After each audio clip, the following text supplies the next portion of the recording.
اور کھاؤ اس میں سے جو رزق دیا ہے تم کو اللہ نے حلال اور پاکیزہ، اور ڈرتے رہو اللہ سے جس پر تم ایمان رکھتے ہو۔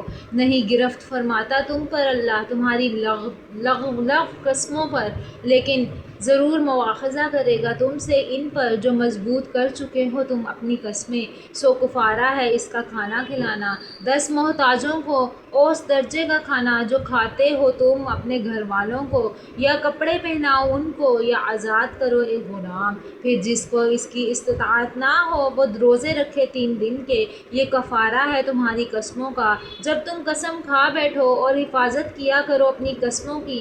اس طرح بیان کرتا ہے اللہ تمہارے لیے اپنے حکم تاکہ تم شکر گزار بنو۔